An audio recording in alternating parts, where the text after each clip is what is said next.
Hi, I'm KS Garner, and you're listening to the Solo Nerdbird podcast. Today, I'll be speaking with two members of the creative team behind the WayofaHero TTRPG, Terry, Crew and Alexandra Clinton, currently on Kickstarter. Welcome, Terry. Welcome, Alex. Hi there. Hi. Well, as two members of the WayofaHero creative team, what is each of your roles on this project, and what are you two about as individuals? So the Way of the Hero was kind of a project that I've always wanted to do for years. I was one of those strange kids that would go around parking lots and in the stores when my parents would take me, and I would pretend to have superpowers. And I was always big on Saturday morning cartoons, and like the Teenage Mutant Ninja Turtles was kind of my thing. And growing up, I became a LARPer, of course, as an adult, and play a lot of role-playing games. Generally, I prefer Powered by the Apocalypse just because it's so freeform and allows for great storytelling. And I met Alex, and we like to say that we're each other's enablers because whenever we have a creative project or something, when you combine us both, we make things come and happen, really. That's kind of my into that. So it was kind of my child. And then I said, okay, let's do this. And Alex was like, okay. Yes, I'm Alexandra Clinton, and as Terry said, I am his enabler. We both are very creative people on our own, and especially over COVID, doing everything online, we just found that our interests really lined up. So we started pushing each other further and further with our endeavors.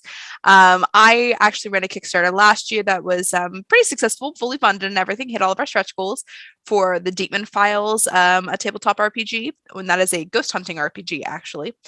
And Terry helped me put that together last year. So I'm an author on the side as well. I wrote a paranormal mystery called Echoes and Ashes. Then the Deepman Files was a spin-off of that, which we put up to Kickstarter. And we have some endeavors we're working on getting a podcast up and everything for that. And in the meantime, I started playtesting The Way of the Hero, or WoW. So if you start hearing us refer to WoW, that is what we're talking about. It is this game. We started playtesting that together and seeing how easy it was for me to get my game together. We decided that it was time to go forward and bring Terry's vision to life. I'm also a superhero buff. Growing up, I was more on the anime side of things, a big Sailor Moon fan. So those were my heroes of choice growing up, right?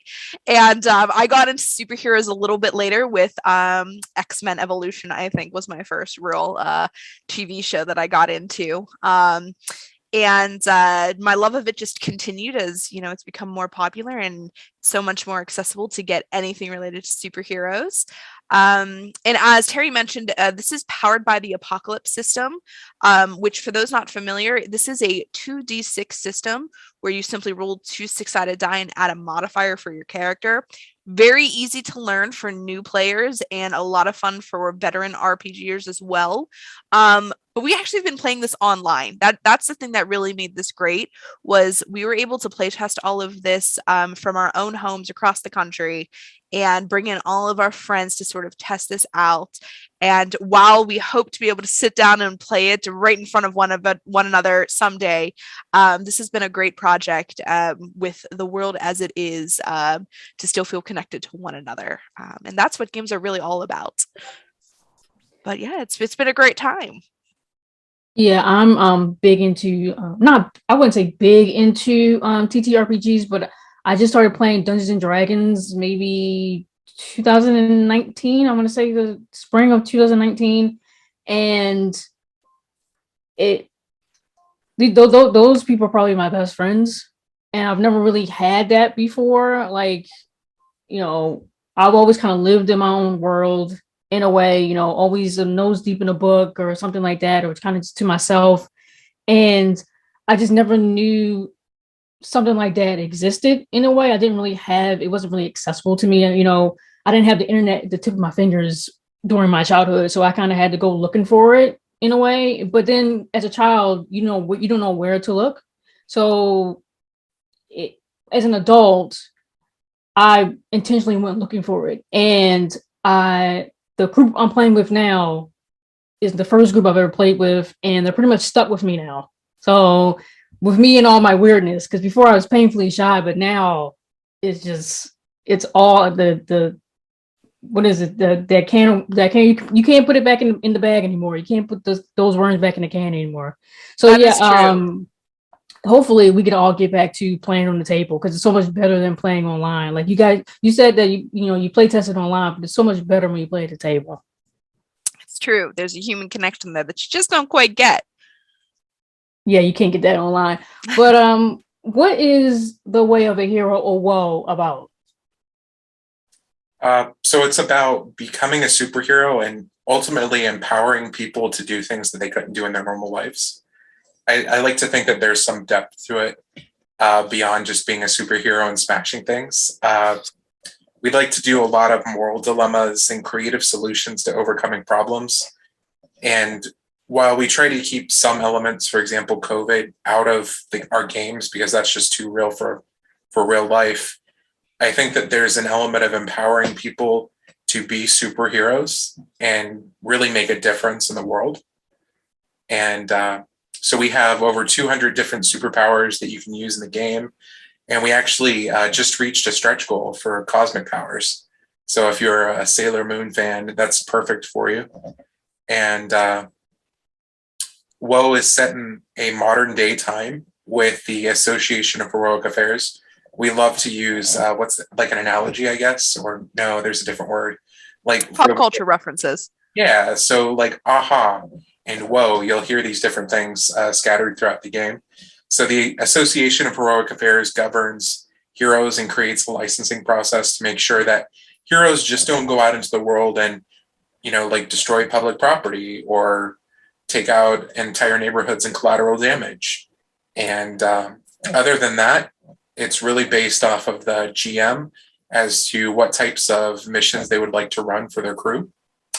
So, for example, Alex is really big and amazing at doing mysteries, and I could not put a mystery together if I wanted to. So I like to do the hard choice type of modules, and we get together and each person takes a turn kind of like running different missions.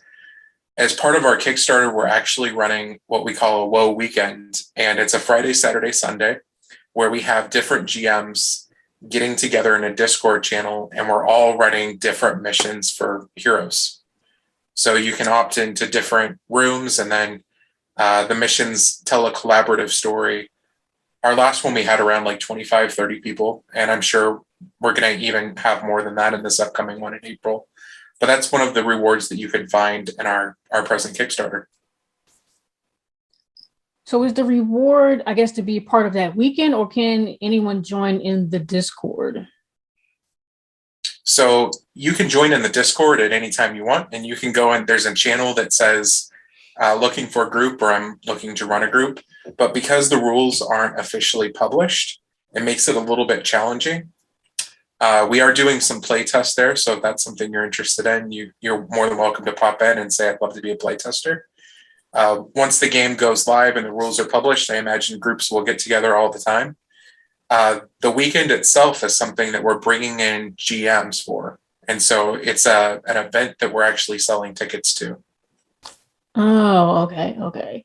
Well, speaking of the game and the characters, you two are dressed up in cosplay as some of the characters, right? So who are you all dressed as? Go for it, Alex. Okay. So on the Kickstarter itself, my image is another character of mine called Desdemona, and she's my playtest character. She's the character that I have been using through all my playtesting. She's got an extensive backstory. I'm working on a little side novel with her and some other characters.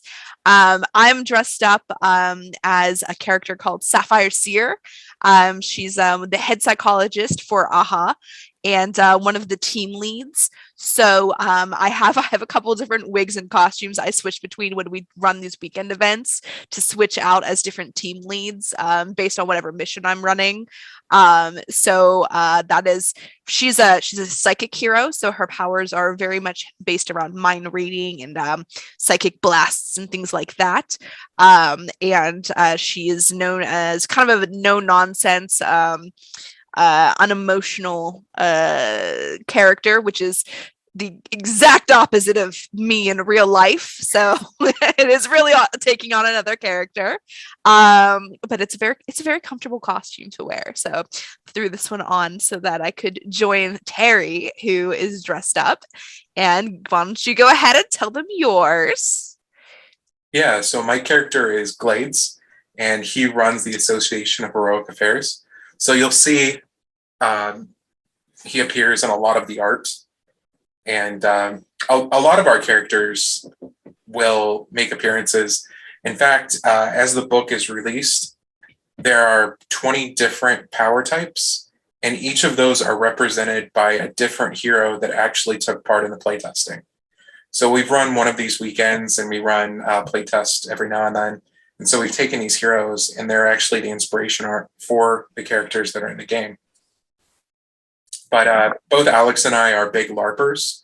LARPing is live action role playing. So it's where you assume the identity of not a established superhero, for example, like Superman, but you create your own character and give them a life of their own. And that's actually how Alex and I met. And so with tabletop RPG, it's incredibly easy to create your own character and then garbing and creating the background for them. And the personality it's just fun. Kind of like you alluded to earlier, Kayla, about how tabletops and role-playing takes you out of that normal sphere. Before I really got into this, I was a really quiet, timid person. And it's like now I just role-play different things in my life, and you'll find a Terry who's really quiet when I'm out of my element, and then talking about things that I'm passionate about, like LARPing and tabletops and heroes, for example. You just can't get me to shut up. Well, Terry, could you talk more or elaborate more on your creative process on WayofaHero, from just a thought in your head to creating the actual mechanics of the game to now promoting it? Yeah, so it was a lot of fun in the beginning because it was a lot of brainstorming. And for me, that's one of my passions, is writing down a whole bunch of things, but then actually seeing it come to life even further. So what we kind of did in the beginning was there were three main creators, myself, Alex, and then also Julie. She wasn't able to be here today, but we all have different passions and interests. So for me, one of the classes that's really close to my heart is like the ritual users. So people who put together these rituals, and that's where their source of power comes from. We also have like prophecy and your basic like superpowers, because you've trained so much in life that you have become amazing. And so like those were the three that I would go and create, and then we would draft them. We would throw the ideas off of each other, say, no, that's a little overpowered, or we need to pull that back a little bit. And I would say that's really how we got our original start. But Alex, do you have anything you want to add to that? Sure. The class for me, the darkness class, was the one that I worked on the most because that was my playtest character. It was a character that had been in my mind for the past, 16 years. And this finally gave me the chance to bring her out and play her. So they were abilities that had already been in my mind for a very long time. And I knew exactly what I wanted. And Terry was nice enough to let me make some changes to put that onto paper into the class. For me, I love pop culture references. Like I am a big fan of like throwing in like a little quote or reference and just seeing who catches it. So Terry let me go through and rename and add some fluff text to some of the abilities that he already had, so that we could change some stuff up and make it kind of like some fun references and Easter eggs for people going through. But overall, I think We just tried to take a look at the genre overall, and not just like one aspect of it, like not just the comics, but the comics and say the new cinematic universes and, you know, the animated universes. Let's pull some from anime and then pull some from Western cartoons. We sort of looked at all of these different things that we had a love of as far as the superhero genre went. And we said, what do these things have in common? What are these sort of power classes that you kind of see as tropes over and over again? And what are we missing? Because surely someone out there is going to find something that's not in the book, but we hope that we included abilities that can be modified to fit whatever people want. You know, whatever character you might have seen that you say, you know what, I want to put together a Power Rangers. I want to put together a Power Rangers game. What abilities can I pull from and sort of reskin to make that, you know? Or if you want to go and pull, just put together like a Marvel game and just take some of these and build your characters or recreate existing characters. We really tried to take a solid look at what is out there and what do people love, and then make those easily accessible as far as character creation went. And I think we really covered it. You know, we can't make everybody happy, but we hope that it's enough at least. But it's been a lot of fun, and especially with the play testing and bouncing things off of other people, seeing what exactly other people thought and what they wanted out of the game.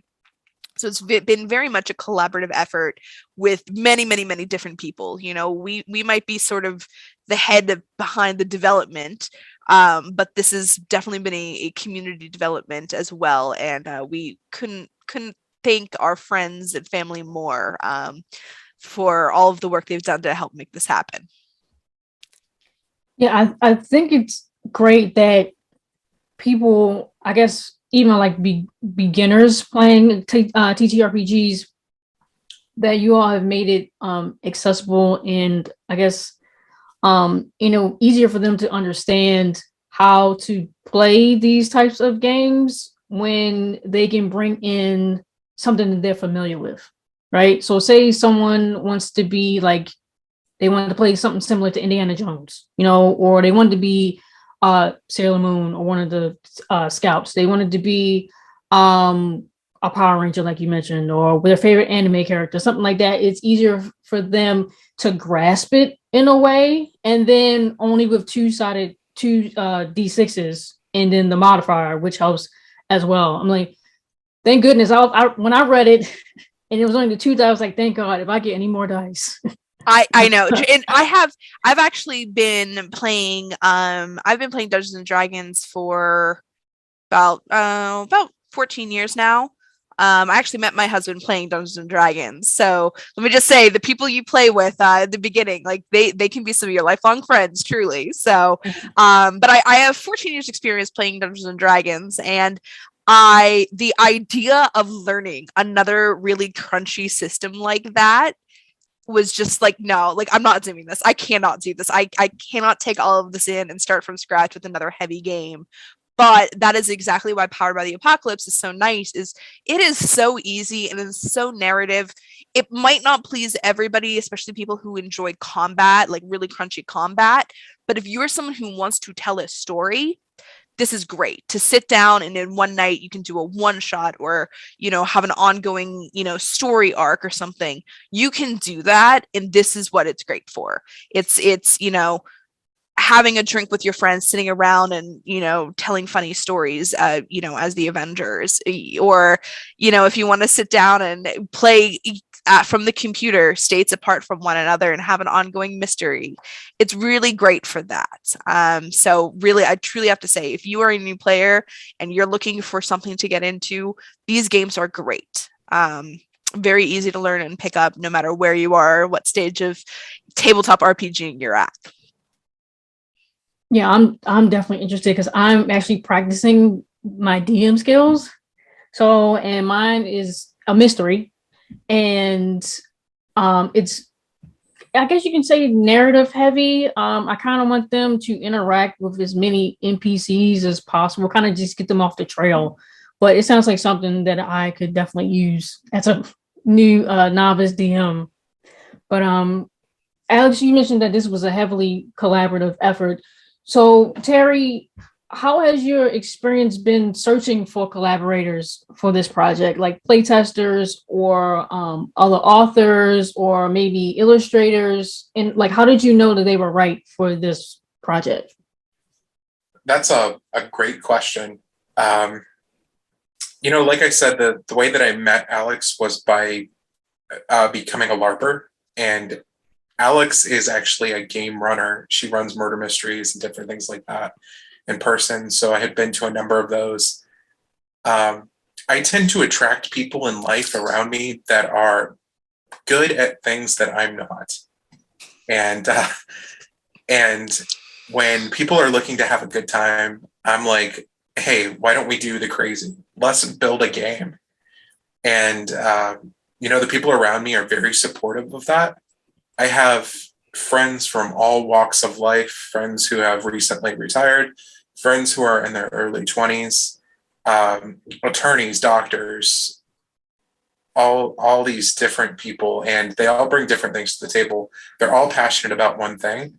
And so with like tabletop RPGs and the Way of a Hero, I feel like everybody has a hero in their mind's eye that maybe you've designed as a child, or it's a secret persona of yourself that nobody knows, like Dr. Chaos or something crazy like that, And when you are able to tap into people's passions, that is what brings forth a level of just contribution that you can't quantify.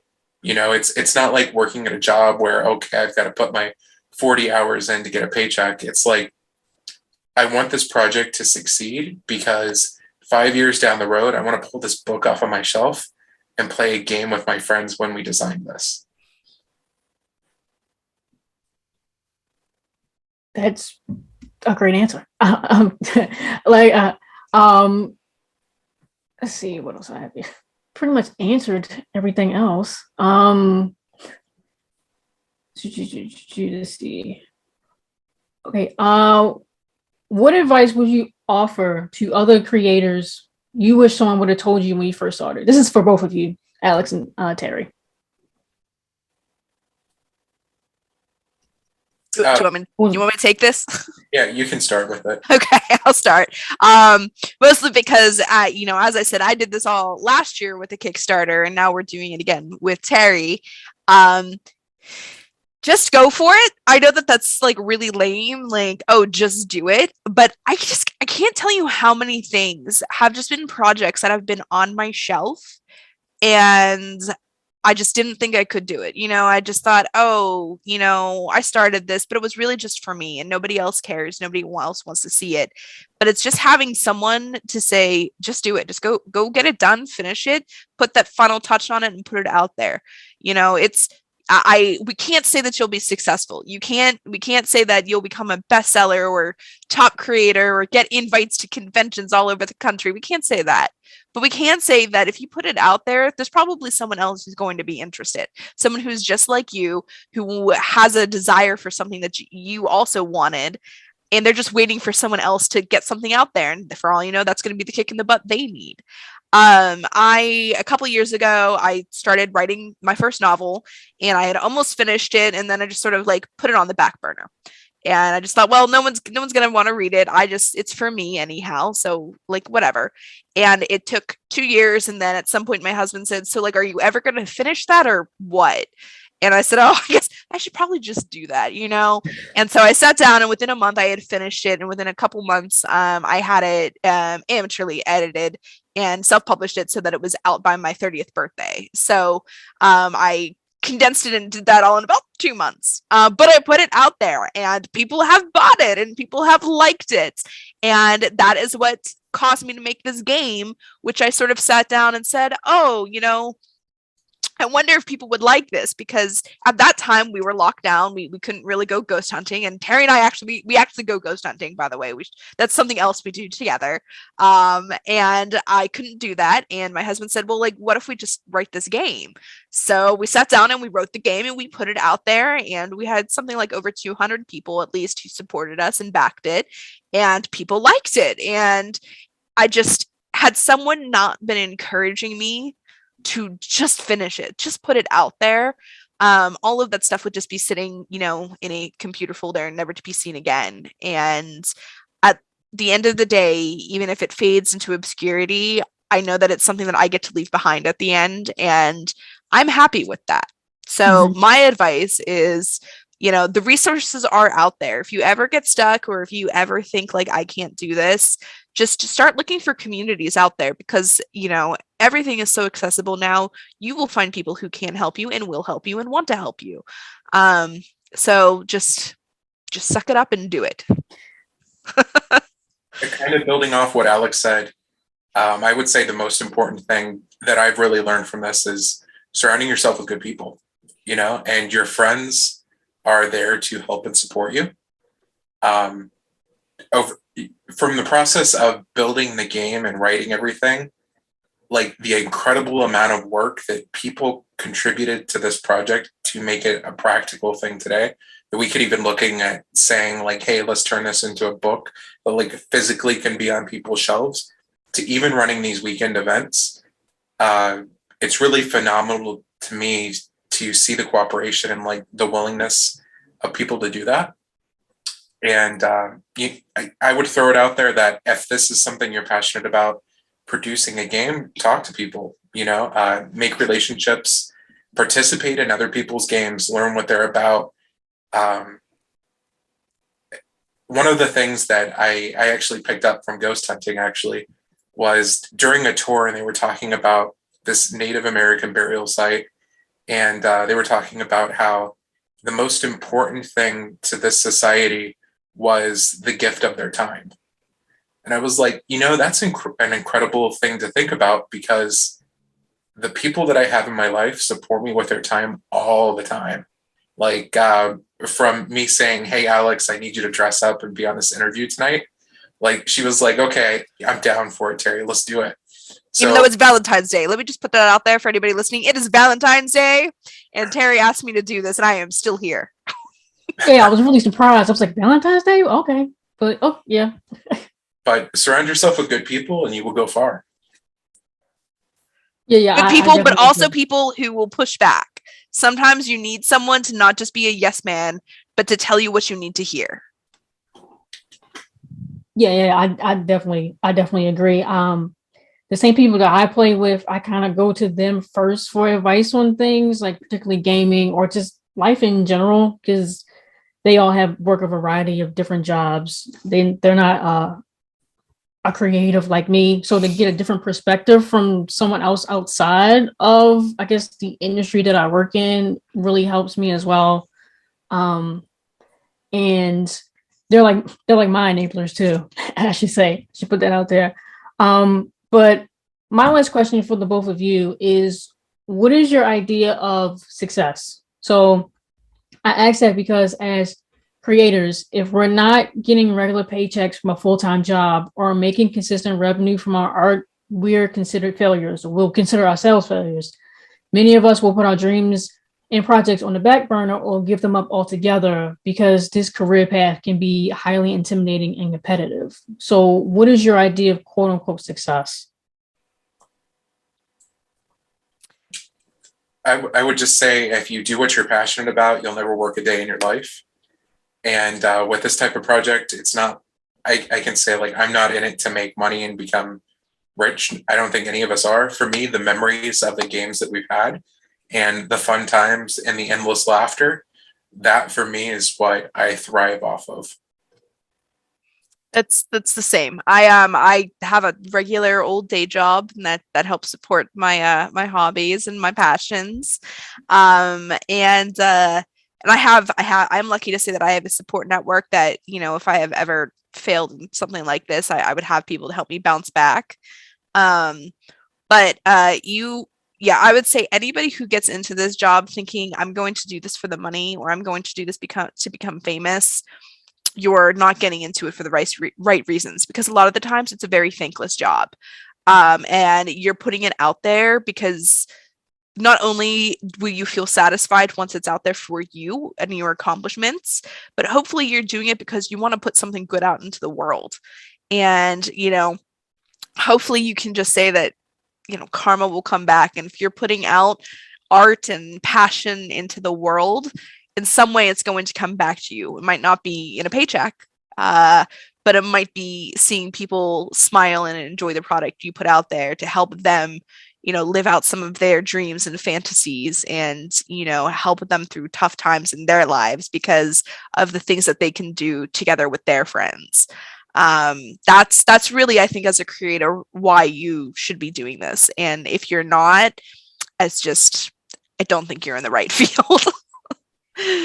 Yeah, what you just said, Alex just reminded me of the height of the pandemic when we were all stuck inside. Everyone kind of went to art as a way of coping with everything. Everyone went to TikTok, everyone went to music, everyone went to movies on Netflix. A bunch of what was that? The Tiger King kind of just blew up, and then video games with Animal Crossing. That was like the biggest game of the year. And yeah, that's why I try to tell people, you want to put us down because we don't make a lot of money as artists or whatever it may be, but we're the people that you come to when you're trying to cope with your life. Again, it may be, your favorite movie, it can be your favorite music artist, it can be your favorite TTRPG that you have. At this point, you still have to play online. You can't meet up with your friends unless you're comfortable with that. Listening to podcasts or reading your book, or comfort fanfic or something like that. You always come back to art when you're coping with whatever it is in your life. So yeah, it just, your definition of success, both your definitions of success definitely make sense. That's not to knock the non-creatives out there. Listen, it's not for everyone, and if you're not interested in putting stuff out there, that's okay too. Yeah. And I think that being in this position has really given, I know for me personally, a better understanding of other creatives that are out there. For example, I can't draw at all. And like the art that our illustrator has done has just been incredible. Well, that was my last question. But is there anything else that either of you wanted to touch on about WayofaHero that I may have missed, or maybe discuss rewards for potential backers? Well, I'd love to learn more about you, Kayla, and like, what is your superhero of choice? Right now would probably be either Sailor Moon or one of the Sailor Guardians. Heck yeah.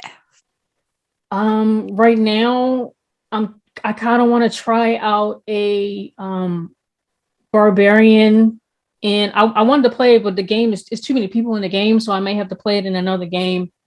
But I wanted to explore the effects that rage does to the body.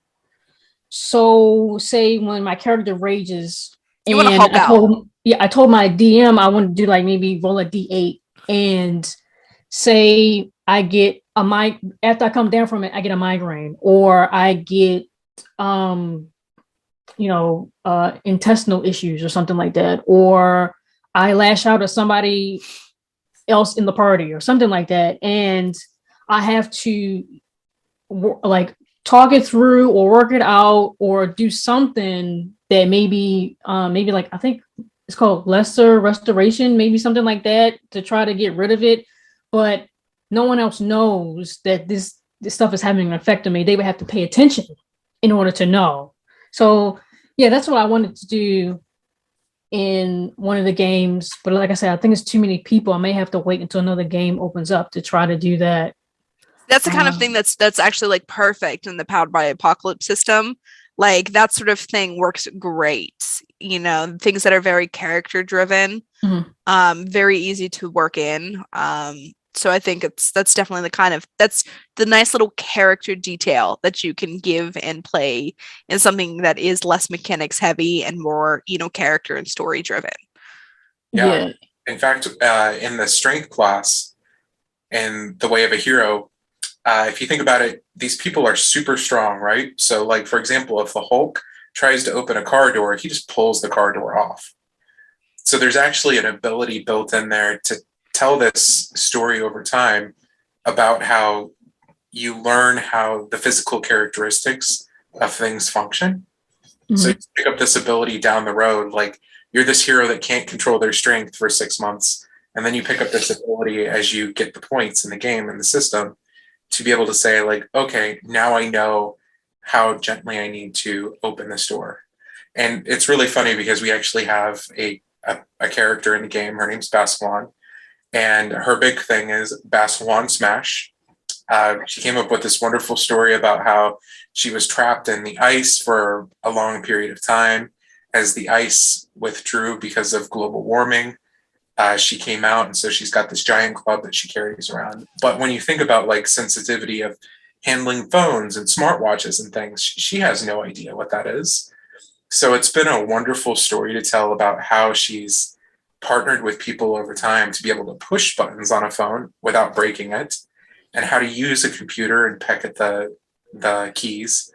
So much like Alex said, I think that that's why Powered by the Apocalypse was so perfect for the system, because you can tell this amazing story and it's not built off of heavy mechanics. Mm-hmm. Let's see. Yeah, I think, yeah. When I'm sitting here listening to you, I'm thinking maybe I can combine Sailor Mars as my barbarian, maybe. I mean, yes, probably. Yeah, I think that's the one. I may do that. Yeah, I might actually just do that. I just thought of that talking about Sailor Moon. Now I want to rewatch it. But yeah, Tara, you have a thing back there that WayofaHero has been fully funded. So for as far as stretch goals, what are the stretch goals that are available? So we have multiple classes. So far, we've unlocked 2 stretch goals. One of them was to have an additional module written for GMs to be able to open up a book and play. It's about a fortune teller. So basically, all heroes, once they become licensed, the licensing module will come with the book. It puts players through the predicament of how to become a hero and like what are the tenets and responsibilities that heroes have to do as far as protecting the innocent. The fortune teller module goes into a personal experience about your character. So you go and meet this person and they tell you something about your future as a hero. And so it really sets up a unique opportunity for a GM or a DM to be able to say, like, oh, you've got this thing that's pending out there. You're never going to know when it's going to hit. Or to provide obstacles and things that a character can work through over time. The second stretch goal that we've already unlocked is actually written by Alex, and it's about the cosmic class. So it provides 10 new superpowers that you can choose to build your character with. And that my inspiration behind it is taking sort of Lovecraftian horrors and merging them with Sailor Moon. So it should be a riot, I think. And it's very inspired by the stars and the divine and what lies beyond, and ways to use that as a superhero. And we have other power types that are going to be unlocked, other modules that are going to be written, and actually some background music, which I think is personally exciting. But having some music that you can turn on in the background that kind of captures the mood. Maybe it's something exciting for when you're in the midst of battle, or maybe it's a little contemplative because something tragic has just happened. Mm-hmm. Yeah, that'd be pretty cool. I'm thinking about doing some background music too, but you got to look for it and see how it fits the mood. So having it already available, that one less thing I have to do, that'd be great. Yeah, and it can really set the difference for the ambiance of a module or a mission or a session, however you want to look at it. But those are some of the things. As far as the Kickstarter goes, we have a couple different rewards. If you're a big person who's into digital type things, you can get everything digital. It's $20. If you're interested in physically owning the book, I enjoy that action of like opening up a book and looking at the pictures. Uh-huh. And then there are options of having like your character drawn, or having a background song made for your character, like a theme song. Additionally, we have that weekend that's coming up at the end of April. You can buy a ticket to it.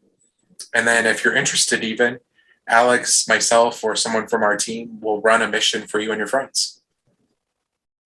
Oh yeah, that'd be pretty cool to have. Is there anything else either of you wanted to discuss before I let you go? Let's see. So today is February 14th. And Terry, what is the date that the Kickstarter is ending? March 7th. And that is what day of the week? Friday? Saturday? Tuesday. Monday? Tuesday? Tuesday. If I just name 7 days, eventually we'll get to the right one. True story. So it's ending on, sorry, say that again. March what? March 7th. March 7th. You'd think I would know this.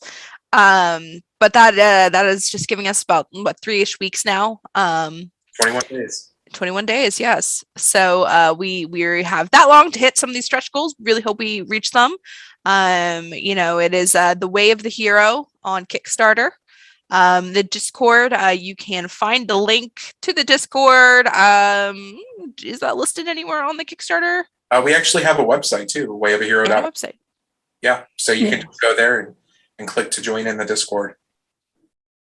And as you said, the Discord, we do try to post information, sometimes little sneak peeks. You look for people to play test. If you are someone looking for a gaming community, we hope that could be one that you would consider.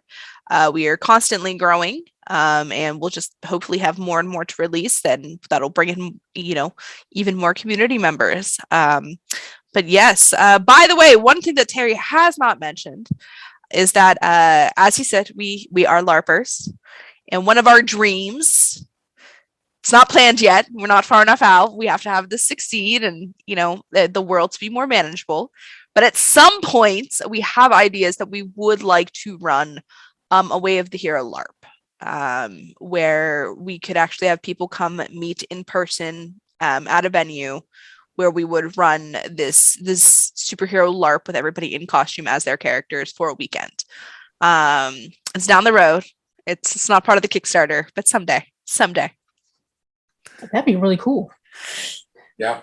Imagine playing a character for several years in a tabletop and then all of a sudden they're live for a weekend. That would be amazing. Yeah, I definitely got to get on this Discord and find out more information to see if that'll ever happen. That'd be really cool. The scary thing is that when Terry and I start, coming up with ideas, they don't just stay in the idea realm for very long. Yeah, I'm getting the feel for that right now. Yeah. All right. Well, again, I want to thank 2 members of the creative team behind WayofaHero TTRPG, Terry Crew and Alexandra Clinton, currently on Kickstarter. I highly recommend our listeners to give the Kickstarter a look, share, and back if they can. The website and socials for WayofaHero TTRPG will be listed in this episode's details alongside the Kickstarter link. Again, I am KS Garner, and you have been listening to the Solo Nerdbird podcast. Thank you. Thank you. Thanks.